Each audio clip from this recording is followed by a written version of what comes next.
Cuando Freddie Mercury murió en 1991, el mundo perdió una de las voces más electrizantes del rock.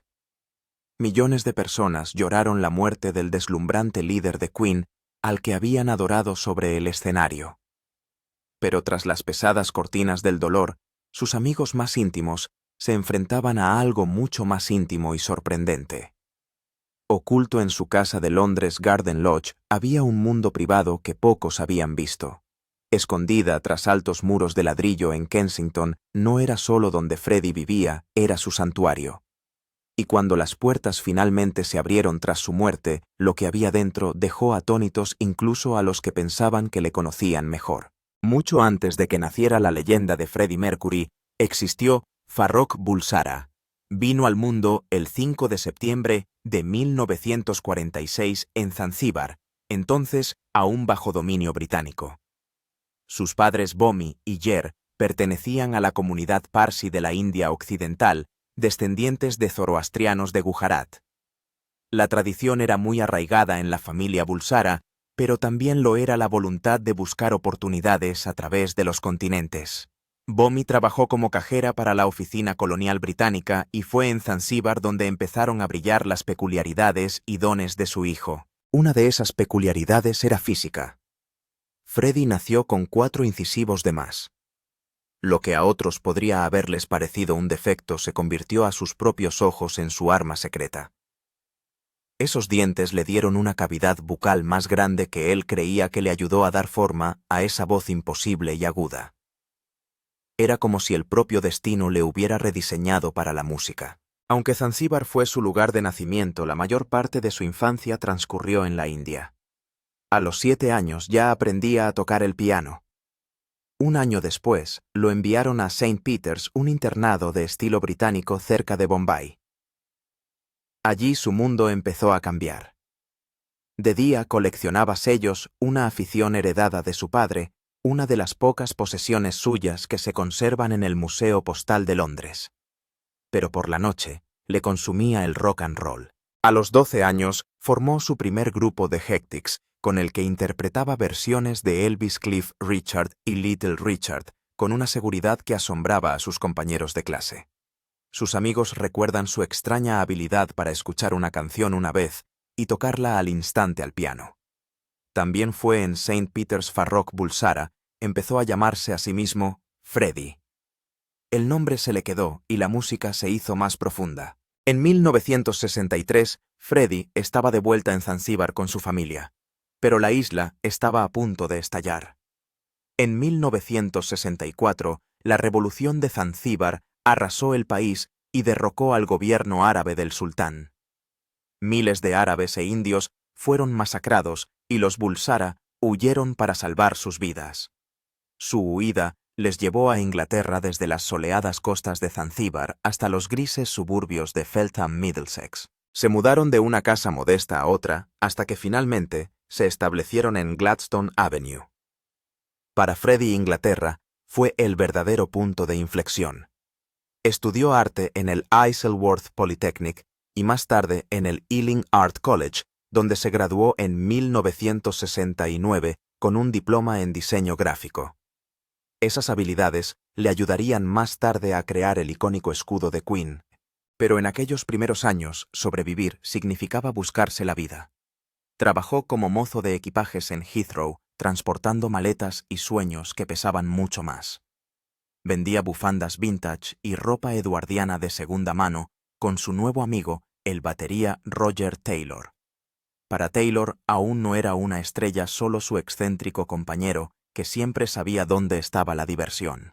Otros le recordaban tímido de voz suave, más cómodo empapándose de música que entablando conversaciones triviales. Sin embargo, en cuanto se subía a un escenario, la timidez desaparecía. En 1969 lideró una banda llamada Ibex, más tarde rebautizada como Wreckage, un grupo de blues inspirado en Hendrix. Durante un tiempo incluso vivió en un pub de la calle Penny Lane de Liverpool, respirando la vibrante cultura musical de la ciudad. Cuando Wreckage fracasó, volvió a intentarlo con otro grupo, Sour Milk Sea. Para los de fuera parecía una serie de fracasos, pero para Freddie era un ensayo. Cada movimiento, cada banda y cada momento de rechazo le estaban afilando para el escenario en el que finalmente ocuparía el lugar que le correspondía el ascenso de una leyenda del rock. En 1970, Freddie Mercury ya no era el tímido estudiante de arte que vendía pañuelos en el mercado de Kensington.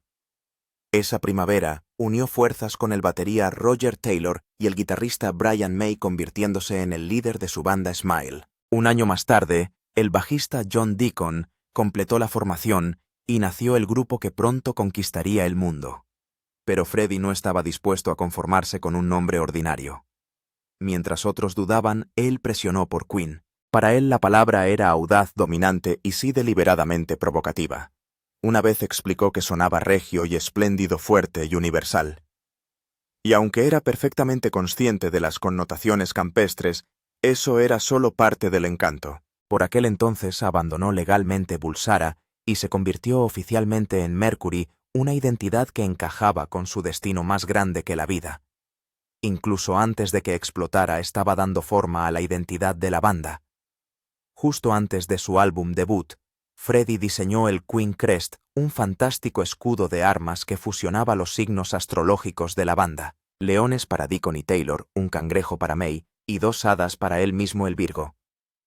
En el interior de la cola gigante brillaba una corona que se alzaba bajo las alas de un fénix ardiente.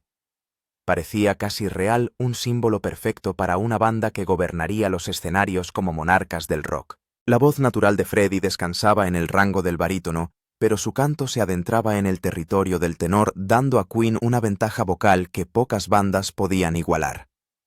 Y cuando se trataba de componer canciones, era inquieto, atrevido e imposible de precisar.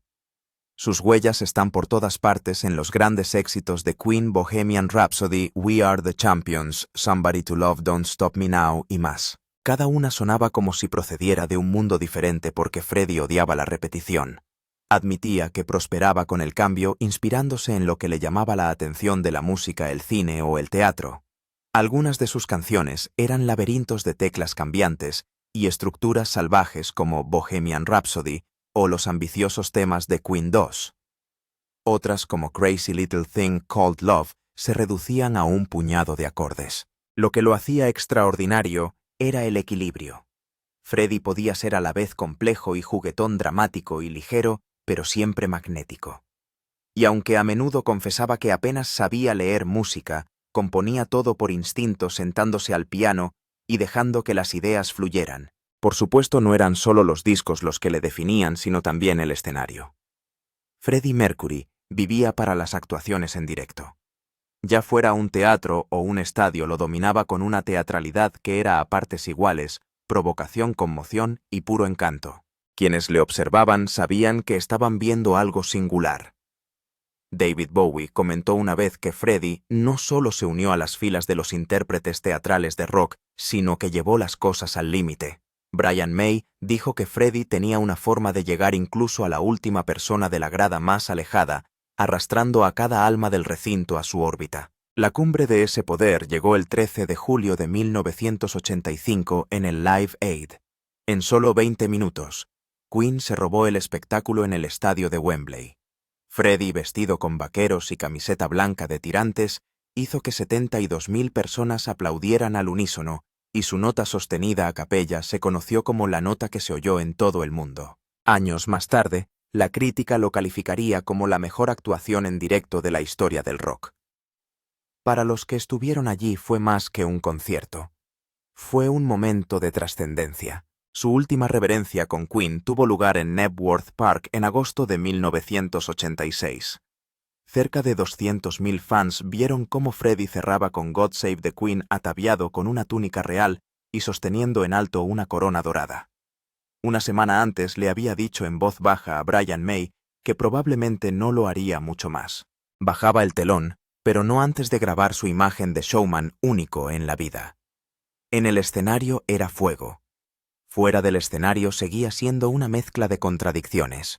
Un virtuoso del piano que lo abandonó gradualmente porque quería la libertad de pavonearse por el escenario.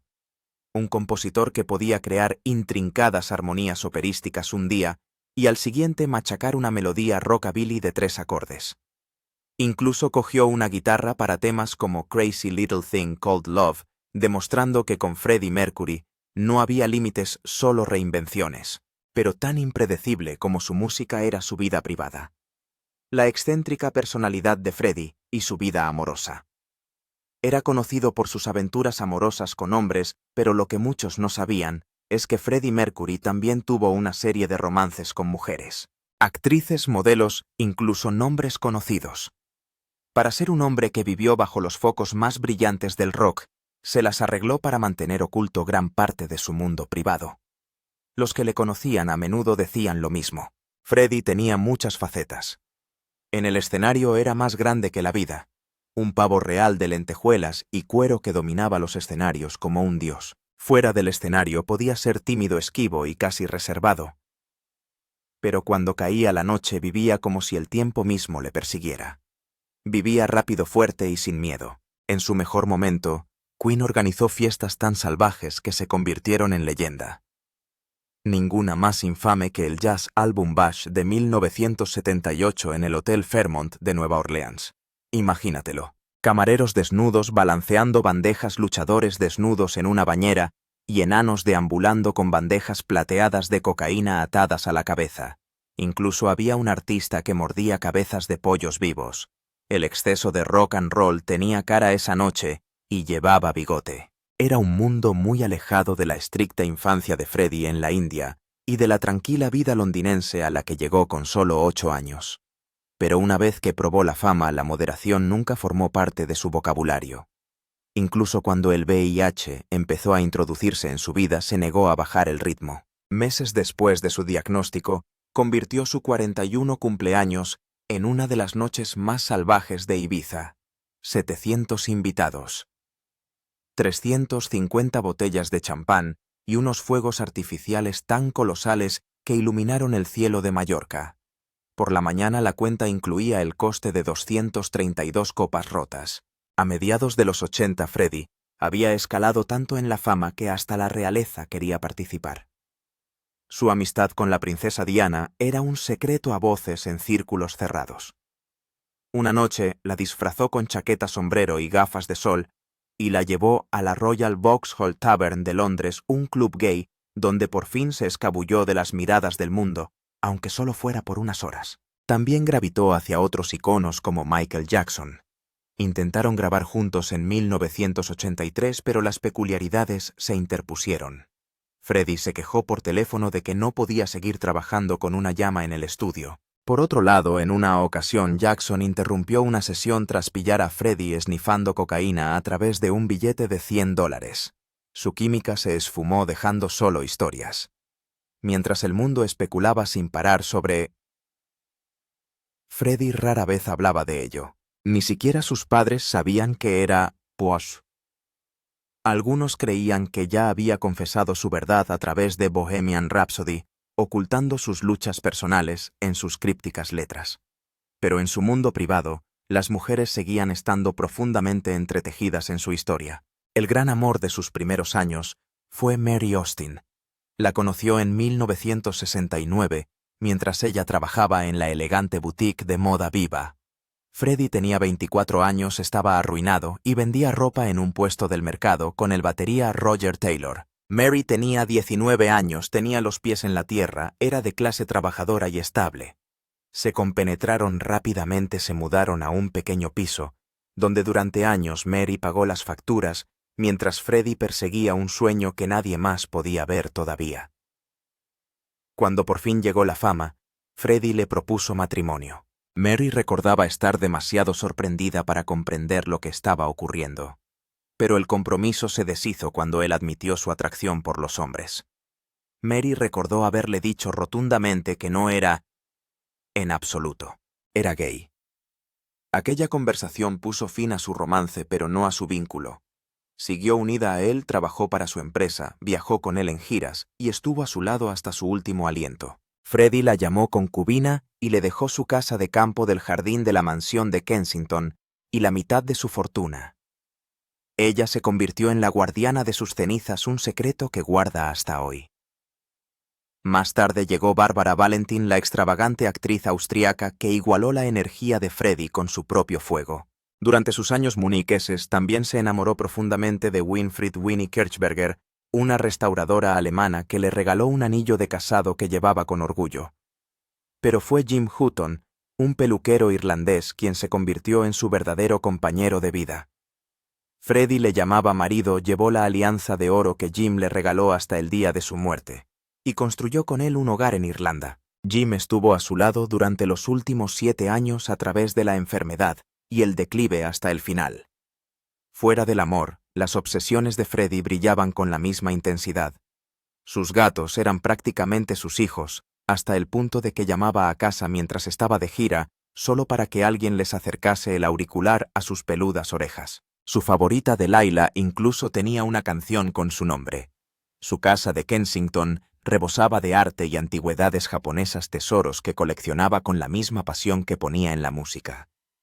En el estudio esa pasión a menudo estallaba en encendidos enfrentamientos. Una vez bromeó diciendo que Queen discutían sobre el propio aire que respiraban. Pero esa fricción era el ingrediente secreto de obras maestras que aún hoy estremecen estadios. Al final el SIDA había despojado su cuerpo de fuerza, aunque nunca su espíritu.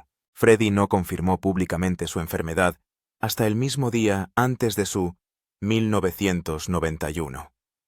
Murió al día siguiente a los 45 años, dejando al mundo atónito. Era imposible resumirlo.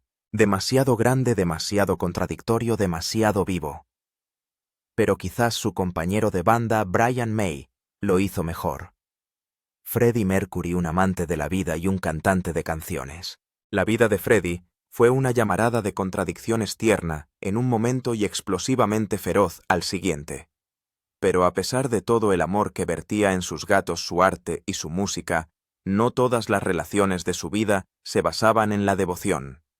Algunas venían con ataduras, y una en particular dejaría cicatrices más profundas que la mayoría. Lealtad en venta. La traición de Paul Printer. A mediados de la década de 1970, Freddie Mercury ya iba camino de convertirse en una de las fuerzas más magnéticas del rock. Pero detrás de la cortina, un hombre llamado Paul Printer entró silenciosamente en su vida y llegaría a moldear, complicar y, en última instancia, traicionar a Freddie de maneras que todavía se debaten hoy en día. Se cree que Mercury conoció a Printer en 1975 en un bar. 2 años después, Printer se convirtió oficialmente en su manager. Pronto empezaron a circular rumores de que ambos compartían algo más que una relación laboral. Algunos afirmaban que eran amantes, aunque los hermanos de Printer lo rechazarían más tarde, insistiendo en que no eran más que rumores. Durante un tiempo, las cosas parecieron ir bien. Los primeros 5 años de su asociación se consideraron estables, incluso positivos. Pero en 1982 las grietas comenzaron a aparecer. Queen lanzó Hot Space, un álbum empapado de influencias funk y disco, un giro brusco a la izquierda de sus habituales himnos rock. Mientras Freddie se inclinaba por el sonido experimental, Brian May y Roger Taylor lo detestaban y culpaban a Printer de empujar a Mercury en esa dirección. El álbum tuvo un bajo rendimiento, las tensiones se agravaron y el vínculo de Printer con el resto de la banda se deshilachó casi sin remedio. Aún así, Freddie lo mantuvo cerca. Durante varios años más, Printer siguió trabajando para Mercury, incluso cuando el aire entre él y la banda se hacía cada vez más pesado. Pero la lealtad tiene sus límites, y cuando su relación finalmente terminó, las consecuencias fueron explosivas.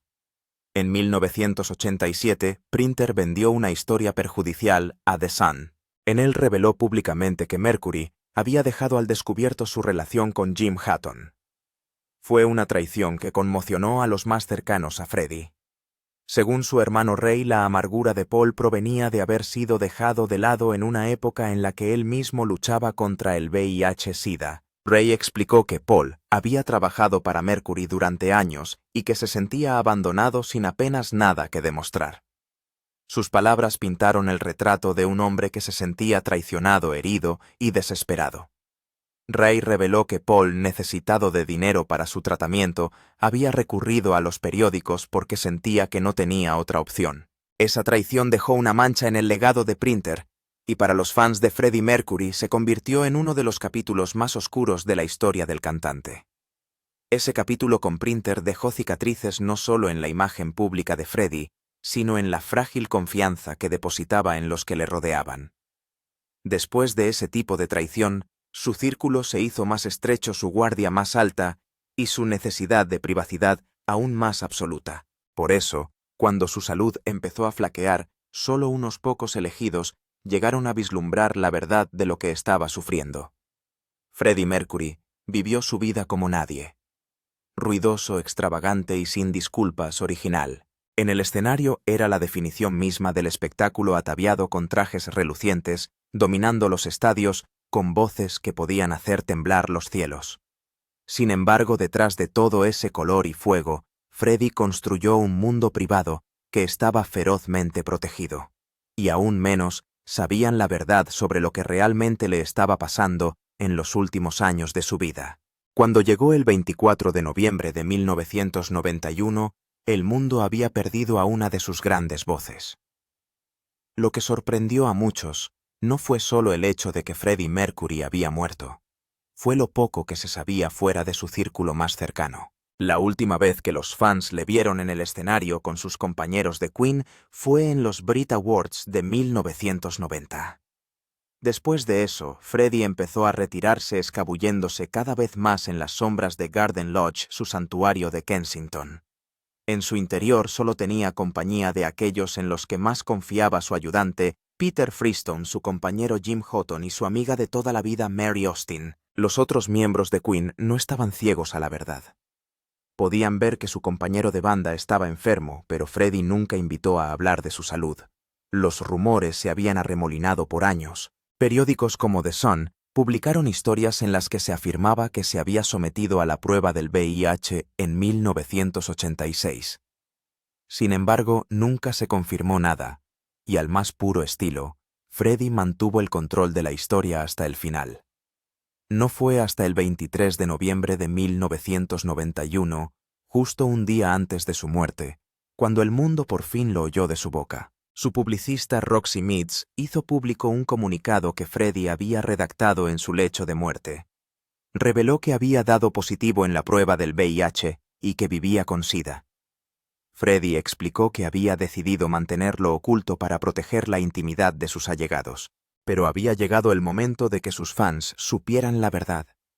Instó a todos a unirse a él, a sus médicos y al resto del mundo en la lucha contra la enfermedad. 24 horas después, Freddie Mercury había muerto. Solo tenía 45 años. Sus palabras importaban no solo por quién era, sino por el momento en que decidió hablar. A principios de la década de 1990, el SIDA era una sombra aterradora. No había cura, y el estigma perseguía a cualquiera que se asociara con ella. Que Freddie dijera públicamente su verdad frente a ese miedo no fue solo impactante, fue desafiante. Los miembros supervivientes de Queen admitieron más tarde que sabían que Freddie estaba enfermo, pero nunca le presionaron al respecto. Brian May recordaba que en realidad nunca hablaron de lo que iba mal, como si fuera un acuerdo tácito. Freddie les dijo que no podía ir de gira, y eso era todo lo que estaba dispuesto a compartir. A medida que pasaba el tiempo, se hizo claro lo que realmente estaba pasando, pero nadie lo dijo en voz alta. No fue hasta una cena en Montreux en 1989 cuando Freddie se lo contó a su círculo más íntimo. La confirmación golpeó fuerte incluso si ya lo habían adivinado. Brian reflexionó sobre cómo Freddie temía que una vez que se supiera la verdad, su vida se convirtiera en un circo. No quería compasión y no quería ser exhibido como una víctima. Lo que quería hasta sus últimos días era seguir haciendo música, como siempre, como él decía, hasta el final. A pesar de todo, Jim Houghton estuvo a su lado. Ambos se conocieron en un club nocturno en 1985, y lo que empezó como una chispa se convirtió en un amor estable que duró hasta el último aliento de Freddie. En Garden Lodge, la pareja compartía una vida privada alejada de la mirada pública e incluso llevaban alianzas para demostrar su compromiso. Jim explicó más tarde que su relación era solo suya y que su mierda no era para que el mundo la diseccionara. El 24 de noviembre de 1991, Freddie Mercury hizo su última reverencia en Garden Lodge. Su cuerpo cedió a una bronconeumonía provocada por las complicaciones del SIDA. Casi 2 décadas después, en 2010, Jim Houghton le siguió tras una larga lucha contra el cáncer de pulmón, falleciendo a la edad de 60 años. Freddie pudo haber vivido su vida constantemente vigilado, la eligió morir en sus propios términos. Y en esos últimos días, demostró una vez más que incluso despojado de lentejuelas, luces y multitudes rugientes, aún sabía cómo hacer la reverencia final. Lo que encontraron en la casa londinense de Freddie Mercury conmocionó a sus amigos más íntimos. Cuando Freddie Mercury falleció en 1991 en el interior de su querida Garden Lodge, el mundo lloró su muerte. Pero lo que dejó atrás dentro de esos altos muros de Kensington fue algo totalmente distinto. Una casa que se sentía menos como ladrillos y cemento y más como una extensión de su alma. Durante 30 años, permaneció intacta una cápsula del tiempo de la excentricidad, el gusto y el genio de Freddie.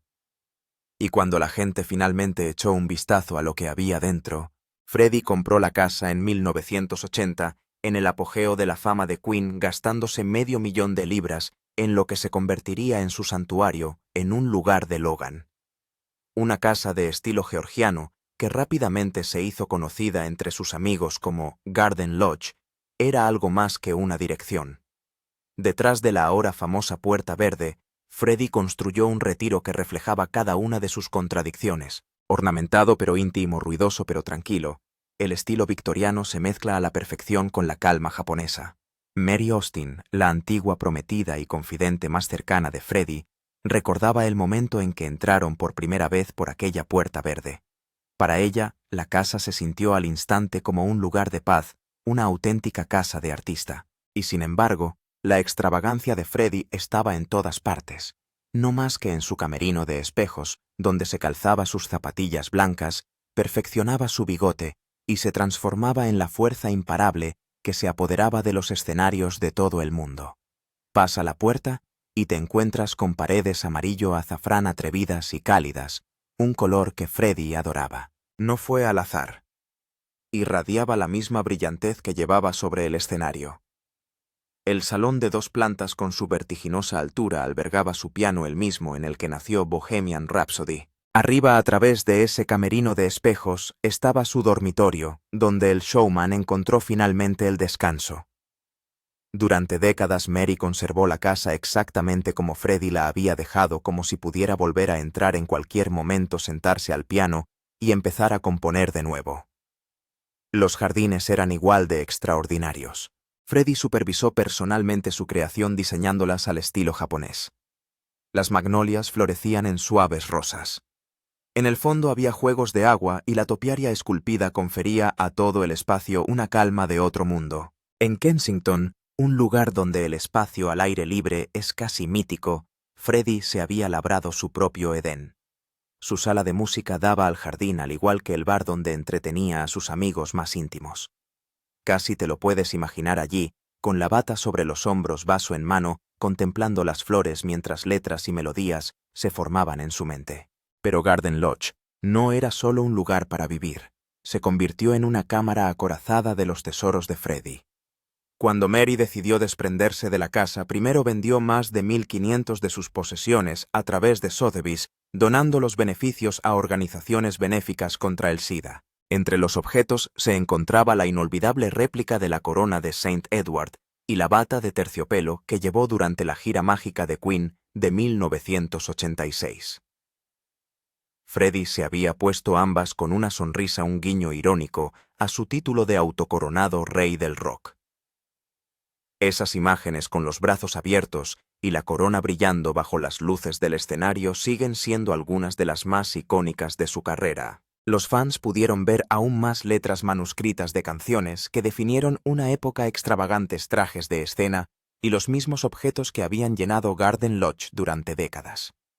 Sin embargo, el objeto más asombroso fue la Puerta Verde del jardín, cubierta de años de homenajes de fans, notas de amor, agradecimientos y confesiones garabateadas por desconocidos que sentían que le conocían.